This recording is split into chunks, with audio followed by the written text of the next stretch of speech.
So ZANU-PF has dismissed Maslay Kwinzanga create a group Top Soup for ED. Hands atite Maure ku ZANU-PF. Just when Wally 10 baby mama has just joined, ndobva zvavhariswa zvisina kana 2 days mbva zvanzi ngavamiswe mahure ayo. So someone tweeted achifara zvikanzi, I'm happy kuti hanzi ngavamiswe. The highest offices have condemned this affiliate. Hanzi we don't tolerate zvechihure. Ibasa reMaslay Queens kuda kutsvaga pekuwanawo mari. They are lazy girls mbovatirega itingocreatawo redu function riri kuZANU-PF rinenge rakangorerekera ikoko probably tingaonekweyo. Vanga vatofunga marapta vakati panapa takutozodriver maakwa takutomapiwa. Izvo zvacho zvanga zvakuti it was now getting out of hands. Munhu akungotengesa ma-t-shirts ake, Maslay Queen vanga vakunongonotenga vobuda vachiita mavidhos avo ekunyadzisira vasina kutombopfeka. Asi nguva yaMugabe kwanga kusina zvese izvi. To be honest, Mnangagwa I don't know kuti ari kuita senyika yedu, aita kuirerutsa hameno kuti Top Soup yacho zvaireve chii, I don't know, but chimbozvifunga kuti dai inge nguva yaMugabe, was there anyone aibuya neidea yekuti toda kuita Top Soup for Mugabe? Never, ndazviramba. There was not going to come up with anyone anoita zvakadaro. Vanotoenda ikoko because ndokwemahure sure. Sometimes you want to blame them, but vakatoona kuti apa tinogona kutochigwina mari yedu panapo. Zvinhu zvacho so hameno. Zvakuita kunge kufumuka kunge hameno vasikana vacho Maslay Queen kuti hameno tivanga vachifambisa sei. Asi yange imbori supu yechi tikada kuzvinyatsozvibvunza. Supu yechi kunzi neMaslay Queen Top Soup for ED. Chitongoti Maslay Queen zvavo kana vafunga mari havapererwe. Ndakatongoona kuti panapa vanhu vanenge vakutoona gap remari.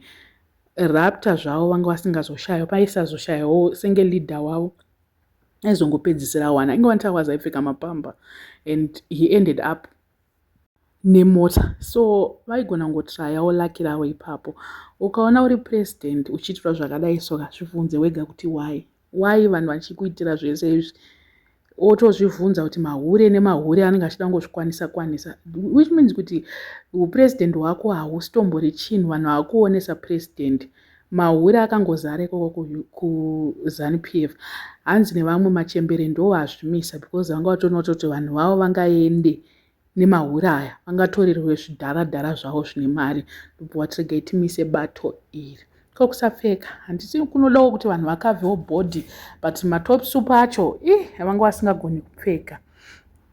Mamwe pictures acho I cannot even bring them here. Hanzi panapa neTop Soup for ED vanzi kuti vamiswa ndobvaita statement yavo zvikanzi, for the avoidance of doubt or any ambiguity, Top Soup for AD stands for a clear vision and objectives which are for sustainable gender-neutral development powered by the youth of Zimbabwe. We are a collective of morally upright young men and women dedicated to celebrate President Dr. E.D. Mnangagwa and his great achievements.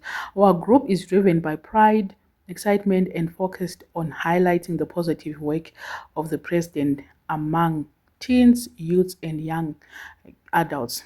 Our name Top Soup signifies beauty and admiration in young slang, and it resonates with our goal of inclusivity and celebration. It is important for us to address and dismiss any misconceptions. We are not associated with anyone promoting indecent images or contact while claiming to be part of our group. We do not engage in or support any illegal activities such as pimping or human trafficking. Our members were chosen for their commitments, and any branded clothing distributed is done with a strict understanding of our values. The last statement yavo yanga chingotara kuti as young people we take pride in our appearances, values, ameno chichichi, because zvanga zvakutonesa inyaya yedressing ndosaka vaadressa this, but anyway vangonzi vamire vakati 2030 Mnangagwa anenge aripo achitonga pasine mhandu whatever, zvanzi Top Soup for ED must stop. I don't know what you guys think nenyaya iyi, but hey, amen.